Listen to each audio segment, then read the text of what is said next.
Si pueden abrir sus Biblias en Génesis 43 es donde nos encontramos, el libro de Principios.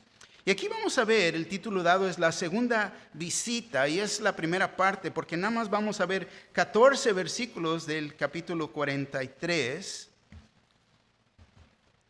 Génesis 43. Si alguien necesita una Biblia, levanten la mano, les prestamos una Biblia. Importante leer la palabra.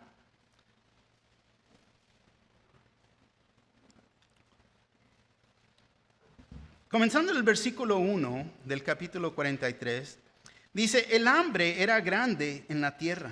Y aconteció que cuando acabaron de comer el trigo que trajeron de Egipto, les dijo su padre, volved y comprad para nosotros un poco de alimento.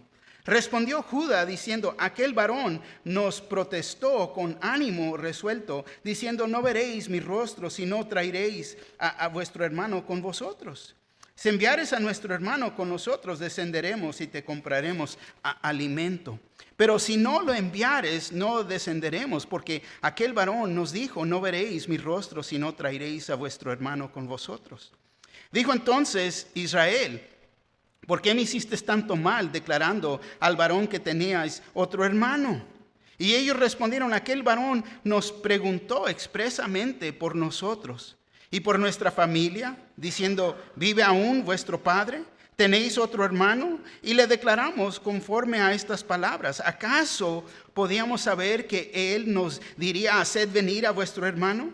Entonces Judá dijo a Israel, su padre, envía al joven conmigo, y nos levantaremos e iremos a fin de que vivamos y no muramos nosotros, y tú y nuestros niños. Yo te respondo por él, a mí me pediréis cuenta. Si no te lo vuelvo a traer y si no lo pongo delante de ti, seré para ti el culpable para siempre. Pues si no nos hubiéramos detenido, ciertamente hubiéramos ya vuelto 2 veces. Entonces Israel, su padre, les respondió, pues que así es, hacedlo.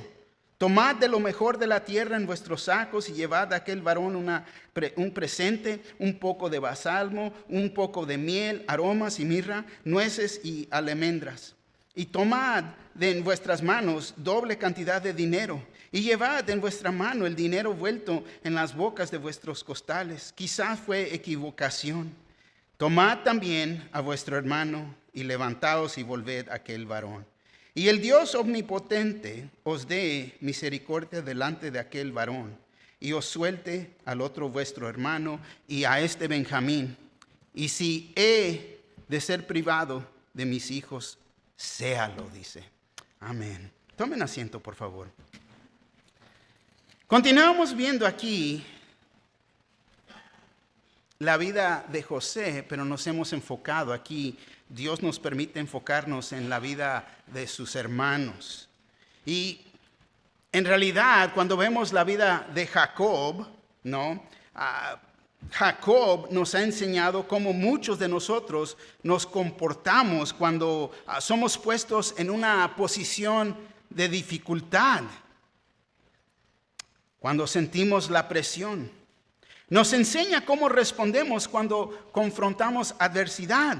Y no todo el tiempo vamos a reaccionar como debemos. Especialmente cuando sentimos la presión.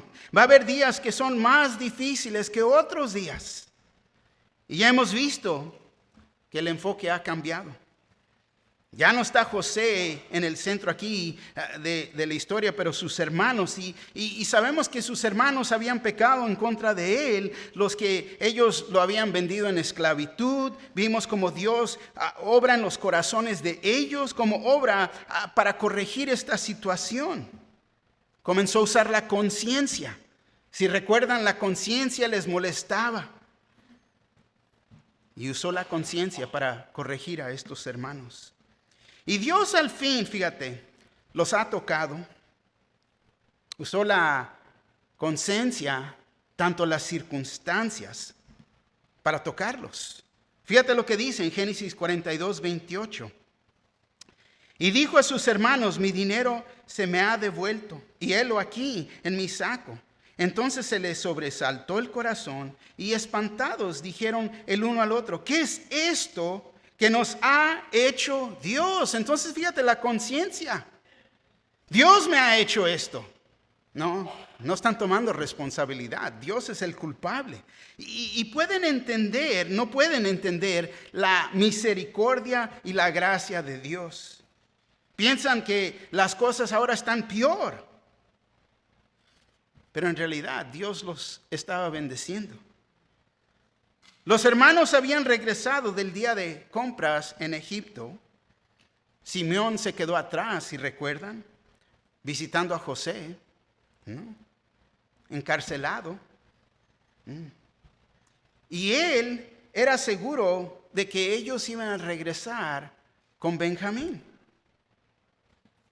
Jacob culpaba a sus hijos por lo que le había pasado a José. Si recuerdan, como que algo no estaba bien en esta situación. Fíjate Génesis 42:36. Entonces su padre Jacob les dijo: me habéis privado de mis hijos. José no parece, ni Simeón tampoco, y a Benjamín le llevaréis contra mí. Son todas estas cosas. ¿Cuántos más hijos tengo que perder? Pero en realidad no estaba interesado en Simeón. La única razón que hablaba era por Benjamín, no tanto por su protección. Es lo que él quiere hacer. Su consentido, su chiqueado. Y José, recuerda que había sido José y ahora es Benjamín.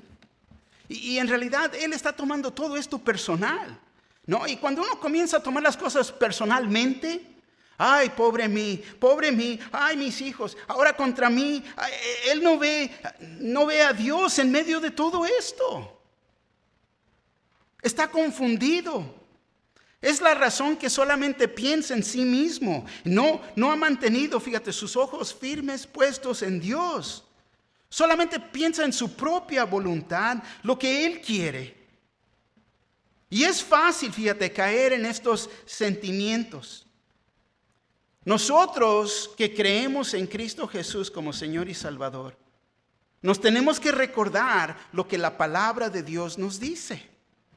Romanos 8:28, Biblia en lenguaje sencillo, en palabras sencillas, dice: sabemos que Dios va preparando todo para el bien de los que le aman.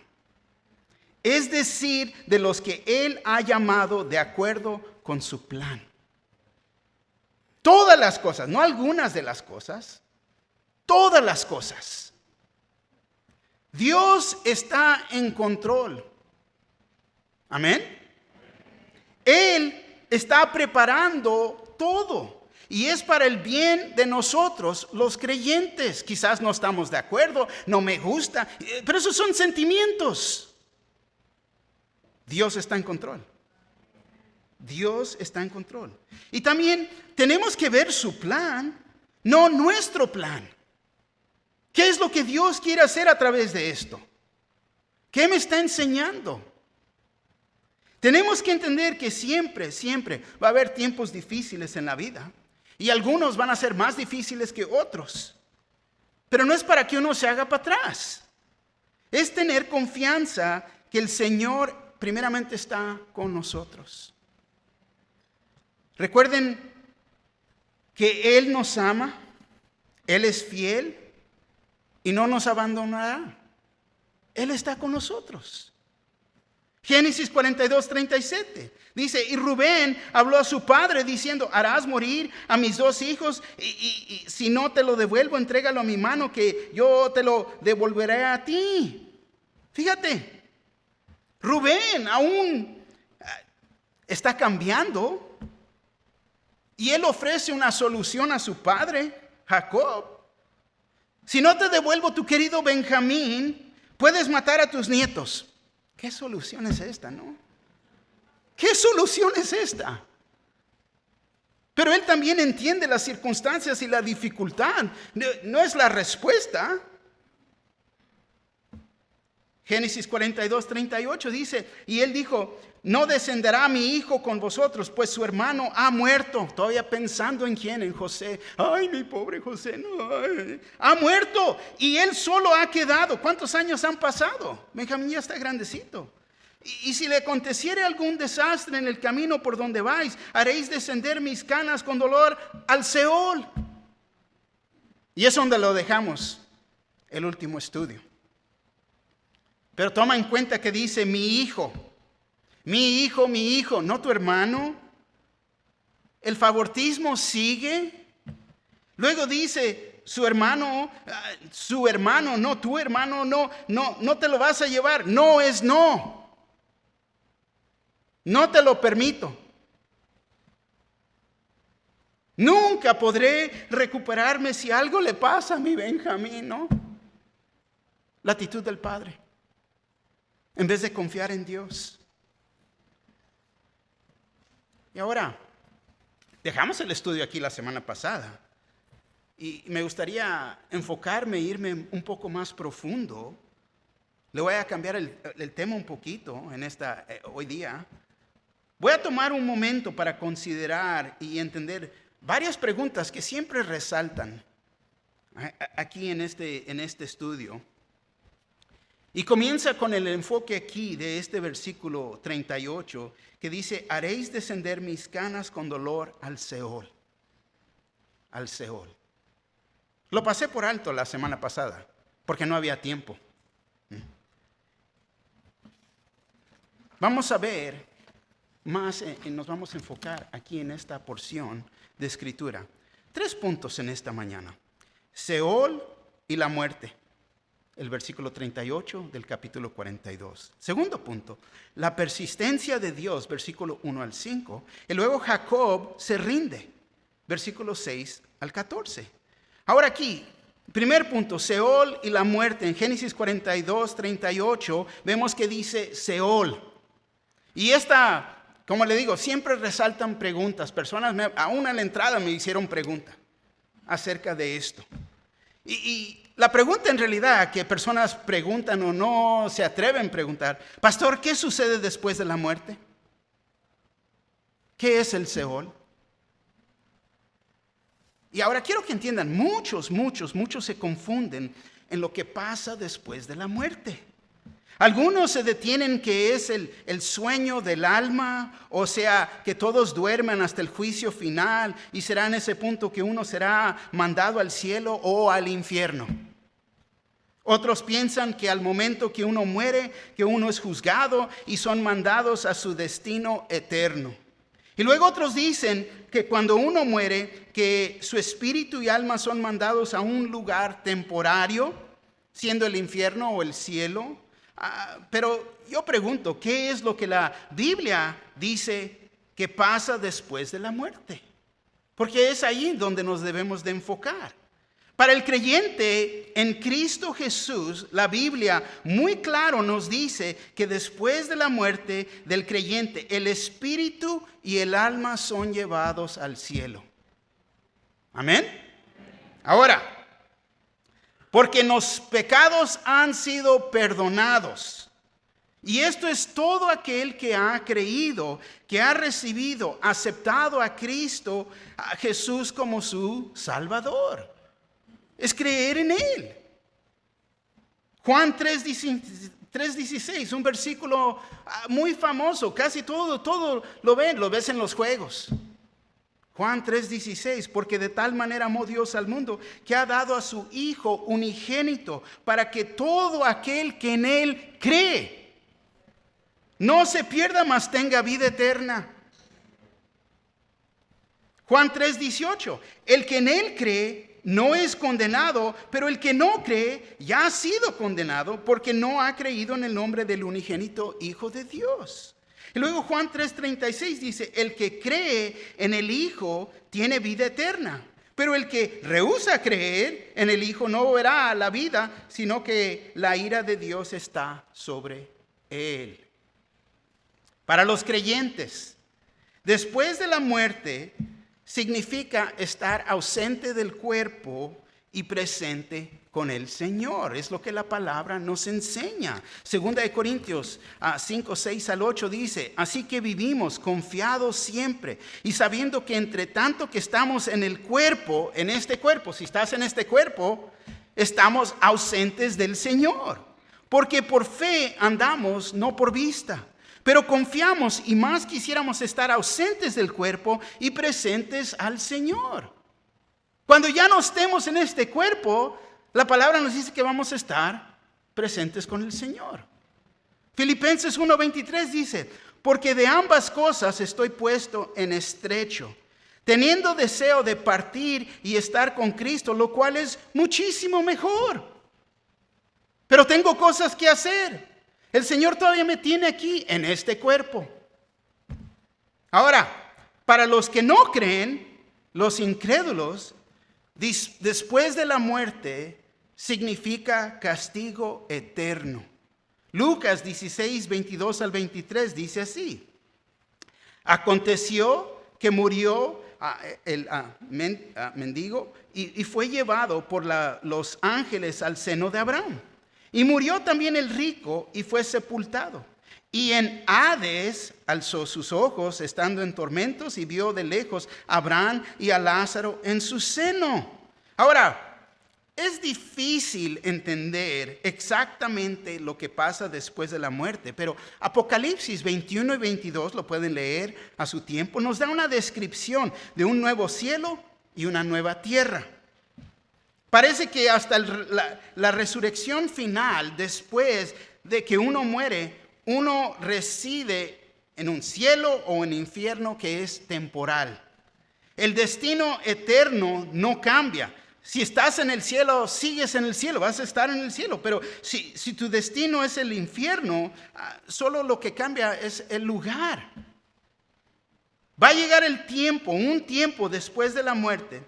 Los creyentes en Cristo Jesús vamos a ser enviados al nuevo cielo y a la nueva tierra. Apocalipsis 21:1 dice así: vi un cielo nuevo y una tierra nueva, porque el primer cielo y la primera tierra pasaron, y el mar ya no existía más. Y será en algún tiempo después de la muerte que los que no creyeron, fíjate, van a ser arrojados al lago de fuego. Voltea conmigo. Vamos a Apocalipsis capítulo 20 para leer esto. Apocalipsis capítulo 20.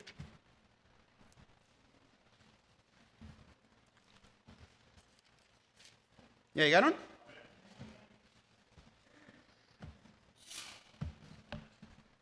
Apocalipsis 20, comenzando en el versículo 11, nos dice así.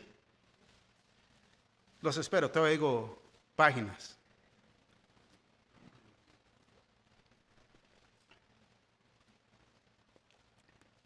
Comenzando en el versículo 11 de Apocalipsis 20 dice, y vi un gran trono blanco, y al que estaba sentado en él, de delante del cual huyeron la tierra y el cielo, y ningún lugar se encontró para ellos. Y vi a los muertos, grandes y pequeños, de pie ante Dios. Y los libros fueron abiertos, y otro libro fue abierto, el cual es el libro de la vida. Y fueron juzgados los muertos por las cosas que estaban escritas en los libros según sus obras. Y el mar entregó los muertos que había en él. Y la muerte y el Hades entregaron los muertos que había en ellos. Y fueron juzgados cada uno según sus obras. Y la muerte y el Hades fueron lanzados al lago de fuego. Esta es la muerte segunda. Y el que no se halló inscrito en el libro de la vida fue lanzado al lado de fuego.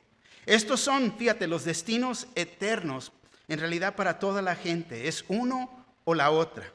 No hay un entremedio, tanto como purgatorio, no existe. Y esto está basado en realidad en si uno cree o no cree en Jesús como su Salvador. ¿Lo has recibido o no lo has recibido? Nada más hay dos destinos. Y tenemos que tratar con lo que la Biblia nos dice acerca del sueño del alma. Porque el sueño del alma no es una doctrina bíblica, es una doctrina errónea y falsa. La Biblia sí nos dice en unos lugares que uno duerme o está dormido. Y cuando la Biblia lo dice, que una persona está dormida, es en relación a que están muertos. No se quedan entre medios en un sueño de alma. Lucas 8:52 dice, y lloraban todos, hacían lamentación por ella, pero él dijo, no lloréis, no está muerta, sino que duerme. Y Jesús dice esto, ¿por qué? Porque él sabiendo que le iba a levantar. Pero fíjate, 1 Corintios 15:51, he aquí, os digo un misterio, no todos dormiremos, pero todos seremos transformados. Porque va a venir, nos va a arrebatar. Algunos no van a ver la muerte, gloria a Dios. Pero no quiere decir que están dormidos, es una descripción de la muerte. Claro que uno ve a la persona y parece que están dormidos, pero en realidad están muertos. El alma y el espíritu ya no está ahí, lo que queda es una carpa, el cuerpo. Y ya vimos, estar ausentes del cuerpo es estar presentes con el Señor. En el momento que uno muere, enfrentamos el juicio de Dios. Hebreos 9:27 nos dice así, y de tal manera que está establecido para los hombres que mueran una sola vez y después de esto, el juicio. Viene el juicio. Para el creyente, creemos, ya no somos juzgados, porque creemos. Dádivas es lo que se nos da de acuerdo a la palabra. Pero fíjate, hasta que venga la resurrección, hay un cielo. O había un paraíso, podemos decir. Fíjate, Lucas 23:43. Entonces Jesús le dijo, de cierto te digo que hoy estarás conmigo en el paraíso. En el paraíso, en ese momento todavía existía el paraíso. 2 Corintios 12:4 dice que fue arrebatado al paraíso donde oyó palabras inefables que no le es dado al hombre expresar. Y luego un infierno que es Sheol o Hades, Seol, que son temporales.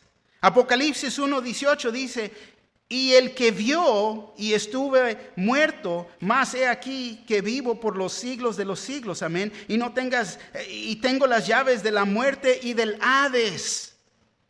Apocalipsis 20:13-14, y el mar entregó los muertos que había en él, y la muerte y el Hades entregaron los muertos que había en ellos, y fueron juzgados cada uno según sus obras. Y la muerte y el Hades fueron lanzados al lago de fuego. Esta es la muerte segunda.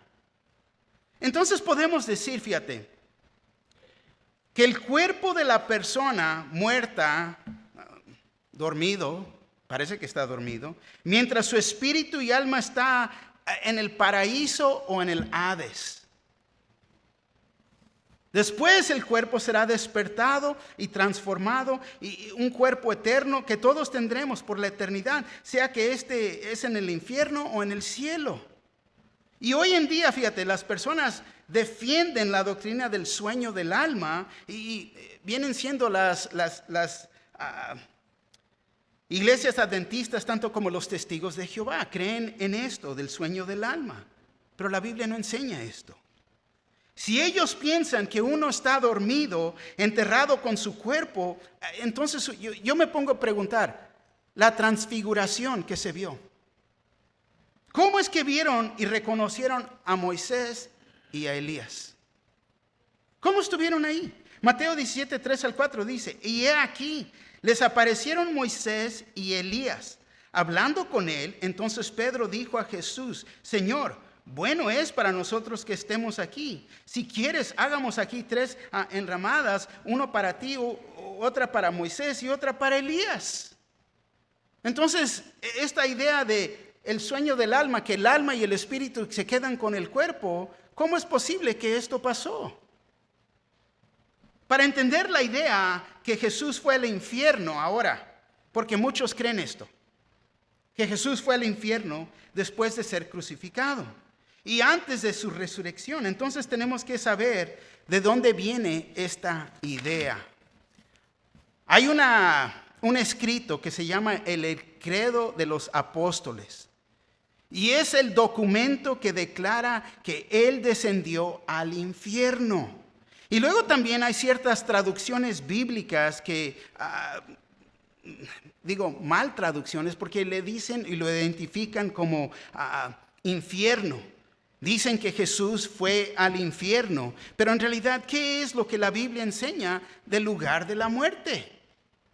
Porque fíjate, el lugar de la muerte, el término que las escrituras hebreas usan es el Seol y el Sheol en el Antiguo Testamento para describir el lugar de la muerte.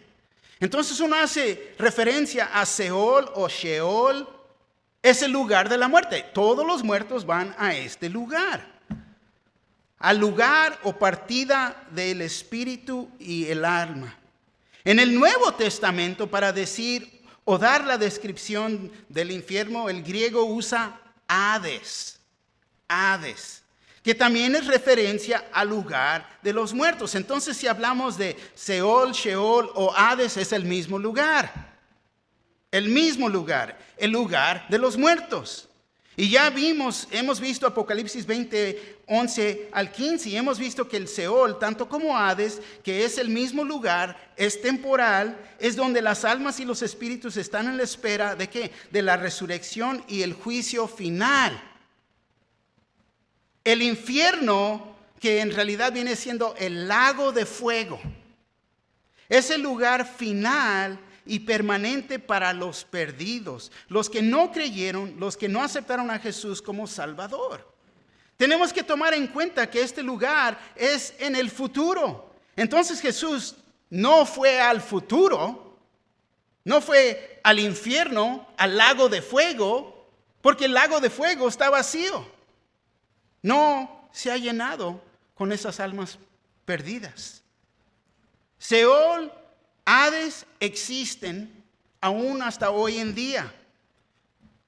Y estaba dividido en dos partes.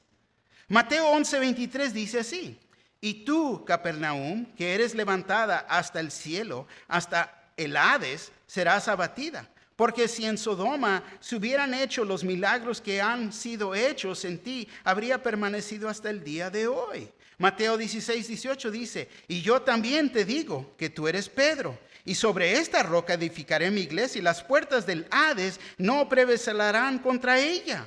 Lucas 10:15: y tú, Capernaum, que hasta los cielos eres levantada, hasta el Hades serás abatida.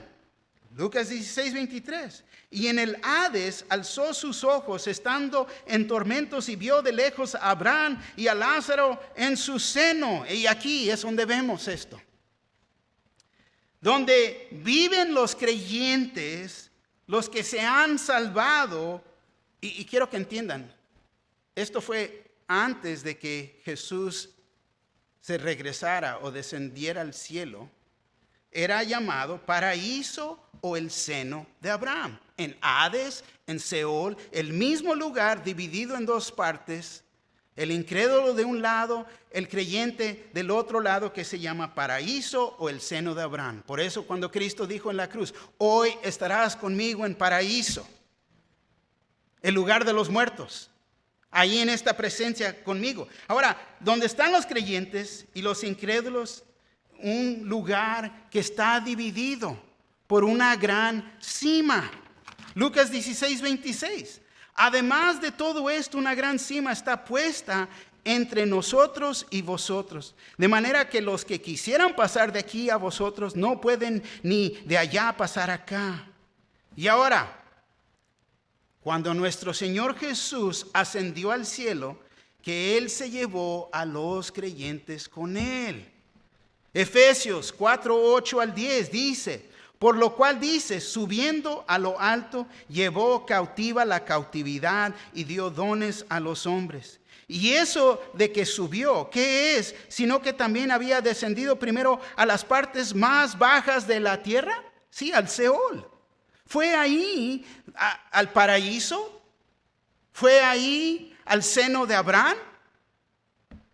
El que descendió es el mismo que también subió por encima de todos los cielos para llenar todo. Entonces, al otro lado existía esta gran cima. Está Seol y Hades, y Seol y Hades se sigue llenando con todo aquel que no cree, el incrédulo, que son guardados para el juicio final, al fin. Entonces, ¿fue Jesús al Seol y Hades? Pues aquí vemos, sí. Efesios 4, 8 y 10. No al infierno, pero al Seol, al lugar de los muertos. Y se trajo los cautivos de la muerte. ¿Por qué? Porque nos ha hecho libres. Ya no le tenemos temor a la muerte. Tenemos victoria en Cristo Jesús. Primera de Pedro 3, 18 al 20 dice: porque también Cristo padeció una sola vez por los pecados, el justo por los injustos, para llevarlos a Dios, siendo a la verdad muerto en la carne, pero vivificado en espíritu, en el cual también fue y predicó a los espíritus encarcelados, los que en otro tiempo desobedecieron, cuando una vez esperaba la paciencia de Dios en los días de Noé, mientras se preparaba el arca, en la cual pocas personas, es decir, 8, fueron salvas por agua. ¿Te imaginas? De peor en peor. ¿No creíste? Por primera vez no creíste te espera el lago de fuego. Y ahí hay gran sufrimiento, dolor y tormento, aún ahorita. Salmo 16, 10 al 11 dice: porque no dejarás mi alma en el Seol, ni permitirás que tu santo vea corrupción. Me mostrarás la senda de la vida, en tu presencia hay plenitud de gozo, delicias a tu diestra para siempre. No vas a dejar mi lugar en Seol, no. ¿No se iba a quedar en el lugar de los muertos?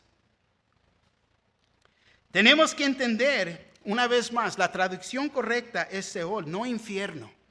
Si tú lees en tu Biblia que habla de infierno, es Seol, para que lo puedas poner en el contexto. Y levanto todo esto, ¿por qué? Porque aún vemos a Jacob.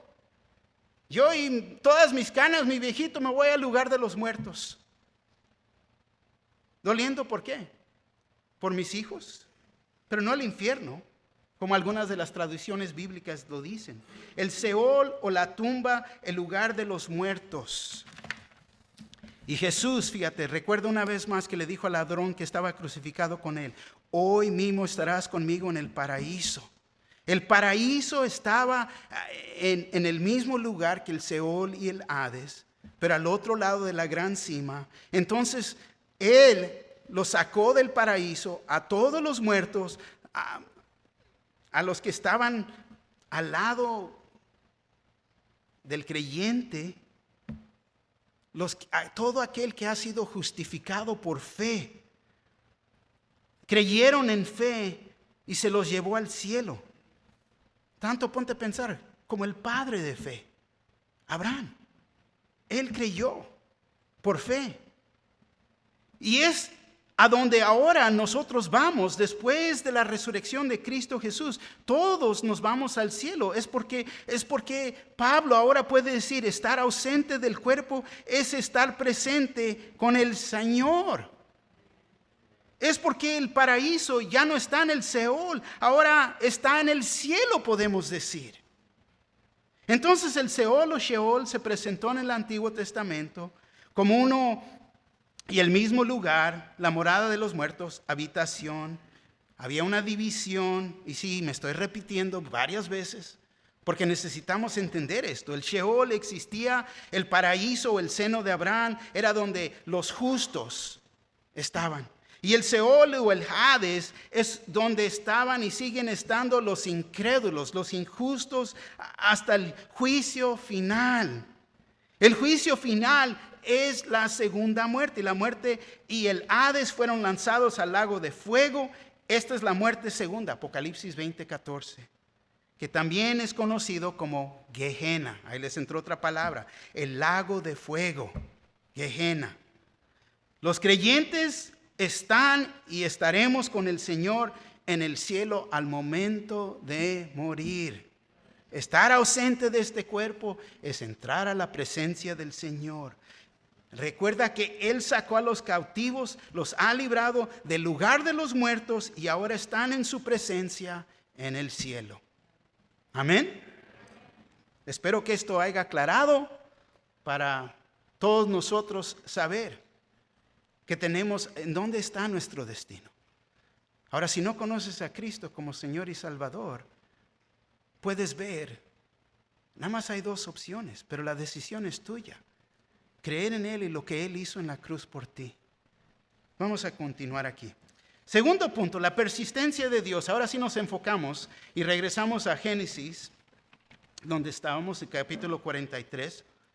Versículo 1 al 5 aquí, la persistencia de Dios. El versículo 1 y 2 dice, el hambre era grande en la tierra, y aconteció que cuando acabaron de comer el trigo que trajeron de Egipto, les dijo su padre, volved y comprad para nosotros un poco de alimento.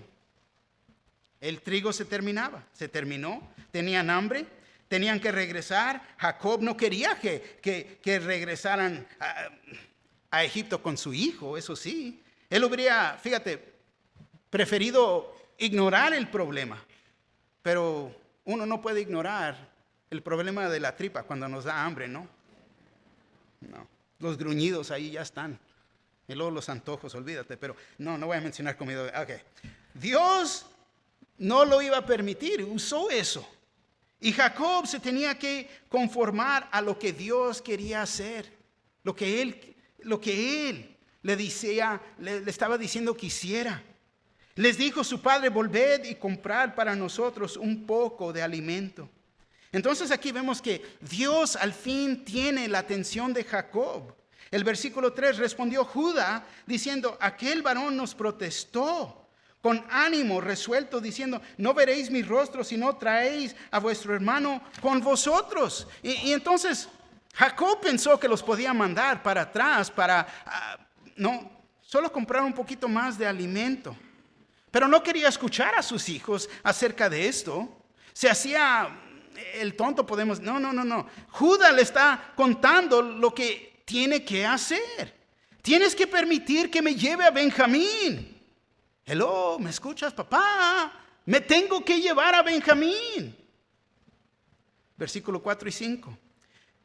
Si enviares a nuestro hermano con nosotros, descenderemos y te compraremos alimento. Pero si no lo enviares, no descenderemos, porque aquel varón nos dijo, no veréis mi rostro si no traéis a vuestro hermano con vosotros. Ellos lo entienden muy bien. Recuerda que estuvieron encarcelados por 3 días. Vemos la presión que se le está poniendo a Jacob. Y José está muerto, Simeón es un cautivo, y ahora les tengo que permitir que también se lleven a Benjamín. Pero fíjate, Dios le está forzando la mano. Lo está forzando a moverse en la dirección que Dios quiere que vaya. Y hay veces es lo que Dios hace con nosotros. Nos va a forzar la mano. Y te voy a decir esto, hay y va a haber tiempos que la circunstancia nos fuerza a movernos en la dirección de Dios. No nos queda otra opción. ¿Qué más puedo hacer? Me rindo, Señor. Me rindo. Porque me estás forzando la mano. No hay salida en esto. Y es lo que vemos aquí. Lo está forzando. Toma en cuenta que tiene la responsabilidad, no nomás de sí mismo, pero de toda su familia. No dejarlos llevar a Benjamín. No van a ir ellos, porque verdaderamente ellos entienden que los están poniendo en peligro. Pero Dios está tratando con él. ¿Por qué? El favoritismo que existe. El resultado de sí mismo. ¿Por qué José está en esas circunstancias? Tercer punto, Jacob se rinde, versículos 6 al 14. El versículo 6 dice, dijo entonces Israel, fíjate, cambió, ya no es Jacob, es Israel. ¿Por qué me hiciste tanto mal declarando al varón que tenías otro hermano? Es Israel, pero todavía tiene rasgos de la carne, fíjate, sigue solo pensando en sí mismo. Ay, pobre mí. ¿Por qué me hiciste este mal sabiendo que yo amo a Benjamín más que a ti? ¿Por qué me hiciste este mal? Tú sabes el amor que yo tengo por él y no por ti. Es lo que le está diciendo. ¿Que yo no les importo a ustedes? ¿Que no me consideran? Ya ni me visitan. No sé por qué me odian tanto. Después de que yo les di vida, soy tu padre, yo te traje a este mundo, ¿no? Y no me toman en cuenta mis deseos y lo que yo digo. Ay, pobrecito, pobrecito, ¿no? No entiendo después de todo lo que yo he hecho por ustedes. Autocompasión. Ay, pobre mí, pobre mí. Pero más bien todo lo que es ego. Y es pecado. Porque uno se considera a sí mismo sobre todo lo demás. Lo que yo quiero. No me gusta en la posición que me están poniendo. Pero es Dios el que lo está poniendo en esta posición, tratando con Él.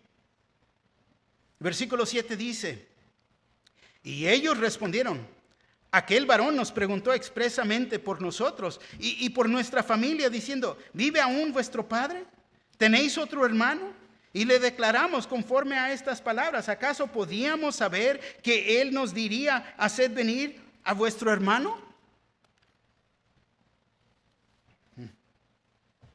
Fíjate, le están declarando, Padre, nosotros por la primera vez hemos hablado la verdad. No sabíamos que iba a resultar en todo esto. Nos está culpando y esto no está resolviendo nada. Versículo 8. Entonces Judá dijo a Israel su padre, envía al joven conmigo y nos levantaremos e iremos a fin de que vivamos y no muramos nosotros y tú y nuestros niños. El consejo, vemos aquí, el consejo de Judá, que le da a su padre. ¿Qué no entiendes, papá, que todos vamos a morir? ¿Y tú estás preocupado solamente por ti mismo? ¿Estás preocupado por tu querido Benjamín? ¿Qué no ves que vamos a morir muchos más, incluyendo a nuestros niños? Una conversación muy difícil de tener. Pero hay veces se tiene que hablar la verdad. Y la verdad tiene que ser con amor. ¿Ven? Judá al fin. Versículo 9. Yo te respondo por él. A mí me pedirás cuenta. Si yo no te lo vuelvo a traer y si no lo pongo delante de ti, seré para ti el culpable para siempre. Wow. Ponte a pensar. ¿Cómo ha crecido Judá? Judá, todo este proceso le ha ayudado a madurar y crecer. Fíjate, él quiere tomar responsabilidad por su hermano. Y este es un gran paso de crecimiento. Se ve nuestro crecimiento cuando tomamos responsabilidad. Ahí se ve la madurez en uno, cuando uno toma responsabilidad. Y todo este proceso, fíjate, esto forma o moldea nuestro carácter. ¿Cómo voy a responder a estas circunstancias, a las dificultades de la vida? Pero fíjate, Judá no está pensando en sí mismo. Judá ahora está pensando en otros. Ya no solamente en sí mismo, tanto como su padre. En vez del padre enseñándole responsabilidad a su hijo, Judá le está enseñando a su padre cómo tomar responsabilidad. ¡Qué vergüenza! Pero a veces es lo que Dios hace. Versículo 10. Pues si no hubiéramos detenido, ciertamente hubiéramos ya vuelto 2 veces. ¿Qué es lo que está diciendo? Ya basta con esto. Solamente estamos perdiendo tiempo. Dame el muchacho y nos vamos. Versículo 11. Entonces Israel, su padre, le respondió, pues que así es, hazlo. Tomad de lo mejor de la tierra en vuestros sacos y llevad a aquel varón un presente, un poco de bálsamo, un poco de miel, aromas y mirra, nueces y almendras. Pero lo que resalta aquí, fíjate, es la incredulidad de parte de Jacob. Y puedes preguntar, ¿cómo? Fíjate, es una cosa rendirte a la voluntad de Dios, porque entiendes que es su voluntad, pero fíjate, cuando lo lees lo toma como si fuera la suerte. Pues que así es, hazlo. Pues que así es, hazlo. Ay, pues, si tiene que ser así, pues hazlo. Es la interpretación de hoy en día, ¿no? Ay, pues, si tiene que ser así, ok, está bien. Es a través de las dificultades, las tragedias, las tormentas de la vida que habían afectado su fe. Como que ya no confiaba en Dios. Y hay veces es lo que pasa cuando vienen las dificultades de la vida. Algunos se alejan de Dios en vez de arrimarse a Dios. En vez de detenerse de Él, corren de Él. Y su fe derrama. La fe se derrama y se enojan con Dios, como si tuvieran el derecho de enojarse con Dios. Ponte a pensar. Hay personas que están molestos y enojados con Dios. ¿Por qué? Porque no se cumplió su voluntad de ellos. El Dios omnipotente, creador de todo, y yo no, tenemos el derecho de estar enojado con Él. Wow. Esto sí te digo, la fe se derrama porque no estaba puesta en lo propio. En Dios, para nosotros, en Cristo Jesús.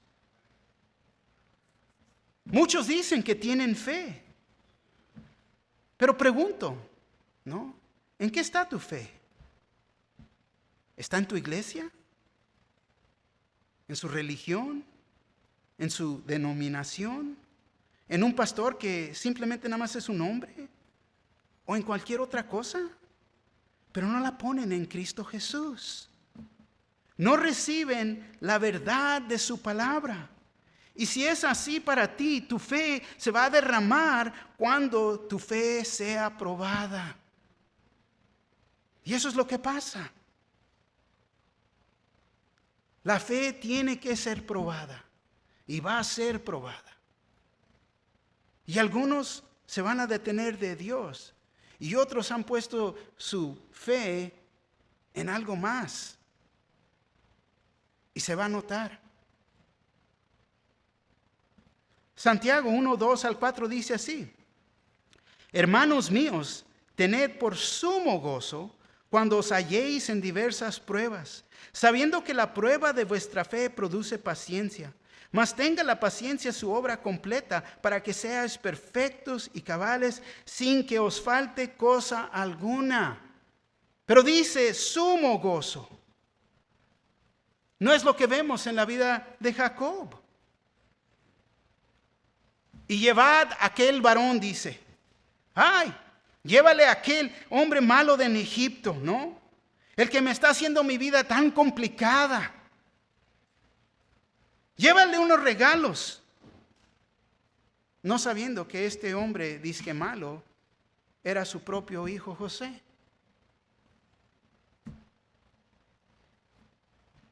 Vemos que al fin se va a ser responsable. Va a reconocer que está mal en su actitud y se arrepiente. Y en sus acciones lo demuestra. Y quiero que entiendan, este es el primer paso. Este es el primer paso de arrepentirse en tus acciones, es demostrarlo. Versículo 12 dice: y tomad en vuestras manos doble cantidad de dinero, y llevad en vuestra mano el dinero vuelto en las bocas de vuestros costales. Quizá fue equivocación. Integridad en su vida. Es el segundo paso. Se ha arrepentido y viene el cambio en su vida. Al fin reconoce que ha estado resistiendo a Dios y que tiene que hacer ciertos cambios. Pero no para ahí. Porque se tiene que completamente rendir. Toma el tercer paso, que es rendirse a Dios, y es lo que hace en el versículo 13.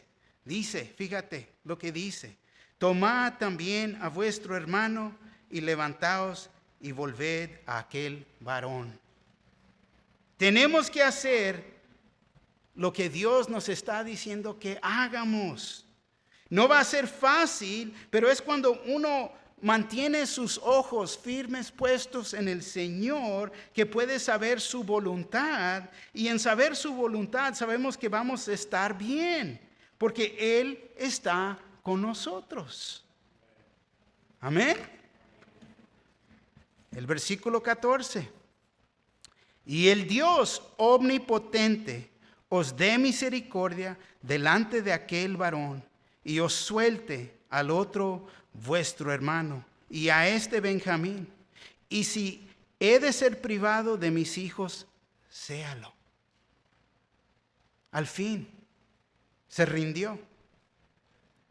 Señor, que se haga tu voluntad, no mi voluntad. Si te llevas a mis hijos, yo estoy en paz contigo. Fíjate, algo tan difícil. No es sencillo, pero Él entiende y se somete a Dios. No a sus sentimientos, no a sus ideas, no a su propia voluntad. Acepta lo que Dios está haciendo. Ya no está peleando con lo que Dios quiere hacer.